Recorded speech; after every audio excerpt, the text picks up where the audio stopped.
भगवान बाबा हनुमान जी को प्रणाम, महान त्यागी बाबा जुमदेव जी को प्रणाम, परमात्मा एक.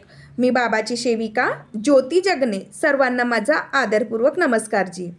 बघा शेवकांनो, बाबाच्या हयातीमधलं एक अनुभव तुमच्यासमोर सांगत आहे. बाजीरावजी माटे हे बाबांचे सेवक होते आणि त्यांचे व्यवसाय बाजीरावजी माटेचं घरोघरी कंदील लावण्याचं काम करत होते. पण बाजीरावजी माटे यांचं घरगृहस्थी चालत नव्हती. त्यांच्या प्रपंच साधत नव्हतं तेवढ्या रुपयामध्ये. खूप टेन्शनमध्ये आले बाजीरावजी माटे की काय करायचं. एके दिवशी बाबांकडे गेले बाजीरावजी माटे आणि काय म्हणतात बाबांना, बाबा मी हे घरोघरी कंदील लावते पण माझ्या प्रपंच साधत नाही आहे बाबा, मी काय करू. बाबा त्यांना म्हणतात, तुम्हाला कोणता व्यवसाय आवडतो. बाजीरावजी माटे म्हणतात, मला दुधाचा व्यवसाय खूप आवडतो. बाबांनी त्यांना म्हटलं, तुम्ही एक म्हस घ्या. बाजीरावजी माटेला म्हटलं. बाजीरावजी माटेंनी विचार केला आणि म्हस घेण्याचा निर्णय केला. पण त्यांच्या जोडी एवढे पैसे नव्हते की ते चांगली म्हस घेऊ शकतात.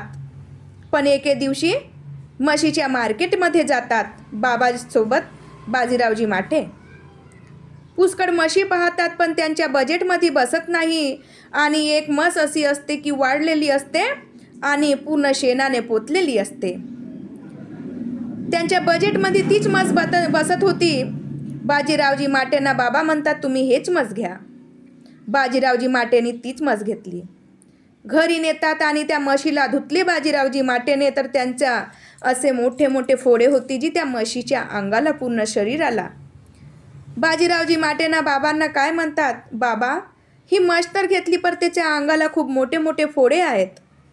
बाबांनी काय म्हटलं बाजीरावजी माटेला की तुम्ही बाबाजवळची रिक्षा आणि खोबऱ्याचं तेल लावा, त्यातच त्याला आराम होईल.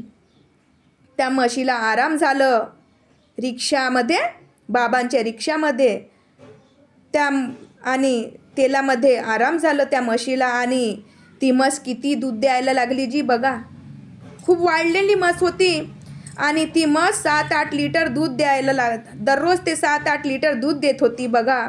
बाबांची अपरंपार लीला आणि बाबांचे शब्द, मुखातून जे शब्द निघतात सत्य निघतात जी. हा आपला प्रपंच त्याचमुळे साधलेला आहे. 7-8 लिटर दूध द्यायच्या एक बरोबर. आणि बाबांनी त्यांना काय म्हटलं होतं की ह्या दुधामध्ये तुम्ही पाणी नको घालाय. त्यांनी जिकडे तिकडे पूर्ण याच्याभर ते पसरलेलं त्यांचं नाव, बाजीरावजी माटेचं जिकडे तिकडे नाव झालं की इथं छान दूध मिळतो म्हणून, कारण तिथे पाणी मिसळवत नाही. त्यांनी एक म्हशीच्या बरोबर 4 म्हस घेतल्या आणि त्यांचं कारोबार एवढं खूप छान चालायला लागलं. पण त्या बाजीरावजी माटेंच्या पत्नीला ते व्यवसाय आवडत नव्हते. बाजीरावजी माटेंची पत्नी खूप घमंडी सारख्या घमंडी होत्या. त्यांना हा व्यवसाय नाही आवडला आणि चिडचिड पण करायचे. आणि बाजीरावजी माटेंना काही काही बोलायचे की मी हा व्यवसाय तुम्ही सोडा, नाहीतर मी राहणार नाही. बाबांच्या जवळ चांगले बोलायचे की मला हा व्यवसाय आवडतो आणि पतीच्या जवळ ती वेगळीच बोलायची की हा मला व्यवसाय आवडत नाही. त्याच्यानंतर एके दिवशी काय केले, बाजीरावजी माटे सकाळीच जायचे दूध घेऊन विकायला, डेलीवर न्यायचे दररोज. सकाळीच बाजीरावजी माटे गेले आणि त्यांची पत्नी बाबाजवळ विनंती करायला बसली. आणि बघा शेवकांनो, 2 लिटर मातीचं तेल तिने आपल्या अंगावर टाकले आणि पहिली माचीस जाळते बाबांची विनंती केली. सत्याची तिने पहिली माचीस जाळली, जळली नाही. दुसरी मर्यादाची जाळली, जळली नाही. तिसरी प्रेमाची जाळली, जळली नाही. कारण बाबांचे शब्द सत्य, मर्यादा, प्रेम. पण तिने चौथी माचीसची काडी जाळली, तिने मर्यादा पाळली. चौथी माचीसची काडी जशी लावली तर तिच्या शरीराला आग लागली आणि ती 99% जळली. आणि तिला गावच्या लोकांनी नेलं हॉस्पिटलमध्ये नेले, ॲडमिट केलं. आणि ती काय विचारतात तिला की कोणी जाळलं, तर ते काय म्हणते, बाजीरावजी माटेंची पत्नी म्हणते, मला माझ्या पतीने जाळलं, माझ्या पतीने मला जाळलं माती तेल टाकून, अशी ते लोकांना सांगते. त्याच्यानंतर बाजीरावजी माटेला बोलवण्यात येतो. पोलीस येतात आणि पोलिसांच्या समोर काय म्हणतो, पहा परमेश्वराला हात जोडतो बाजीरावजी माटे की मी काही केलं नाही तरी माझं नाव कसं भरत आहे. म्हणून बाजीरावजी माटेनी विचार केला आणि भगवंताचं नाव घेतलं आणि भगवंताने तिच्या मुखामध्ये कोणते शब्द टाकलं की माझ्या पतीने मला जाळलं नाही, मी स्वतः जळली. सत्याचे शब्द तिच्या तोंडातून निघाले. बाबांची एवढी खूप अपरंपार लीला आणि जागृत शक्ती आहे आपल्या परमात्मा एक मार्गामध्ये. मी खोटं बोलली, माझ्या पतीने मला जाळलं नाही, मी स्वतः जळली म्हणून पोलीसवाल्यांच्या समोर तिने बोलली. त्याच्यानंतर तिला शांतीनगरच्या घाटमध्ये नेलं आणि तिला तिथेच गाडलं. एके दिवशी ब्राह्मण समाजाची महिला तिथे आपल्या पतीसोबत जाते आणि बघा बाजीरावजी माटेची पत्नी तिला झपाटून घेते, हव्यासारखी पकडून घेते, तिच्या शरीरामध्ये घुसते. त्याच्यानंतर ती काय म्हणते आपल्या पतीलाच, मी बाजीराव माटेची पत्नी आहे, मला बाजीराव माटेकडे तुम्ही हिरव्या बांगड्या आणि मला सिंदूर मला हवं. बाजीरावजी माटेची पत्नी आहे, मला तुम्ही बाजीरावजी माटेकडे माझ्या घरी नेऊन द्या. पण ते त्यांचे पती बाजीरावजी माटेला ओळखत होते. त्यांच्या घरी नेलं आणि ही काय म्हणत आहे बघा, म्हणतात बाजीरावजी माटे की बाजीरावजी माटे मी तुमची पत्नी आहे म्हणून म्हणत आहे. मला हिरव्या बांगड्या चोली, मला कुंकू सिंदूर अबीर वगैरे पाहिजेत होतं म्हणत होती ती. पण त्यांनी बाजीरावजी माटेने ते काहीही केले नाही. बाजीरावजी माटेने म्हटलं त्यांच्या पतीलाच आपण बाबांकडे नेऊ. तिला बाबांकडे, तिच्या अंगात असे खूपच रुमायची, बाबांकडे नेण्यात आलं आणि बाबांनी काय म्हटलं, कसे बाजीरावजी माटे कसे येणं झालं तुमचं. बाजीरावजी माटेनी बाबांना सांगितलं की ही जी महिला आहे ही बाजीरावजी माटेची पत्नी म्हणत आहे आणि मला चोडी बांगड्या हिरव्या मला द्या अशी म्हणत आहे. बाजीरावजी माटेनी बाबांना सांगितलं, तुम्ही विचारा म्हणे तिला काय हवं अजून. मी नाही विचारत तिला म्हटलं. बाबा तुम्ही काही विचारून पहा म्हटलं बाजीरावजी माटेनी. बाजीरावजी माटेंना बाबा काय म्हणतात, मी नाही विचारत, तुम्हीच विचारा काय हवं तिला.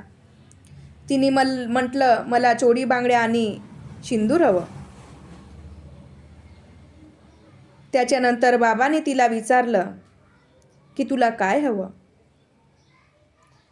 मला चोडी बांगड्या सिंदूर अबीर पाहिजे म्हटलं बाबाने म्हटलं हो दिलं, जा. बाबांच्या मुखातून असे शब्द आले तशीच ती भिंतीला आदळून पडली आणि बेहोश झाली ब्राह्मण समाजाची महिला. त्याचे पती धावत असे तिला उचलायला जायला बसले तर बाबांनी काय म्हटलं, तुम्ही तिला उचला नको, तेच उठेल. बाबांचे शब्द सत्य असतात जी. ती महिलेच्या शरीरातून ती मुक्त झाली आणि बघा बाबांची अपरंपार लीला, तिला आराम झालं आणि बाजीरावजी माटेच्या पत्नीला बाबामध्ये विलीन झाले. हे भगवंताची लीला आहे, अपरंपार लीला आहे. हे अनुभव आपल्याला बाबा नसते तर आपलं कसं काय झालं असतं. आज आपण दुःखाचे पात्र दुःखातच असतो जी, हा परमात्मा एक मार्ग नसता तर हा सुखाचा मार्ग आहे. आपण किती दुःखी असतो आणि पहिला दिवस कार्यकर्ता काकाजींकडे जातो आणि ते त्यांच्या मुखातून परमेश्वराचे शब्द निघतात आणि त्याच 3 दिवसाच्या कार्यामध्ये आपल्याला पूर्णपैकी आराम होतो. पण आपण जेव्हा आपल्या कर्माने चुकतं तर आपले दुःखाचे पात्र बनतो. हा सत्य मर्यादा प्रेमाचा आहे जी, परमात्मा एक मार्ग. सर्वांना माझा आदरपूर्वक नमस्कार जी. मी बाबाची सेविका ज्योती जगने. मला ओळखत असाल तुम्ही तर मला फॉलो करा, लाईक शेअर करा. कारण की आपण तर चर्चा बैठकीमध्ये जातो, आपल्याला जाणीव आहे चर्चा बैठकीची. पण जे बिचारे गावून विदेश जातात त्यांना काही माहीत नसते, म्हणून हा माझा व्हिडिओ बनवण्यात येते आणि अनुभवाच्या माध्यमातून त्यांच्यापर्यंत गेला पाहिजे हा व्हिडिओ, एवढी जाणीव करते जी मी. कारण की त्यांना बिचारे आपल्या कामावर असतात, जॉबवर असतात तर त्यांना वेळ मिळत नाही. हा परमात्मा एक मार्गाबद्दल विचार करायचा. कारण की पुष्कळ दूर असतात बिचारे विदेशला, आपली ड्युटी वगैरे करतात. आपण चर्चा बैठकीमध्ये जात असतो. मानव धर्माचा हा कारखाना आहे आणि जी चर्चा बैठक आहे ती शिकण्याची, आपल्या मानवासाठी शिकण्याची गरज आहे.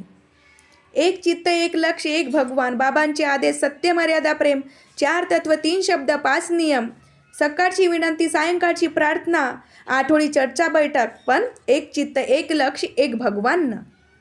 हे बाबांचे आदेश आहे. हे आपल्या मानवांसाठी दिले आहेत बाबांनी, आणि बाबांनी आपल्यासाठी हा मानव धर्माचा परमात्मा एक मार्ग तयार केले आहेत की माझ्या सेवक दुःखी नाही राहिल्या पाहिजे. म्हणून आपण आज खूप हसी खुशीने राहतो जी. नमस्कार.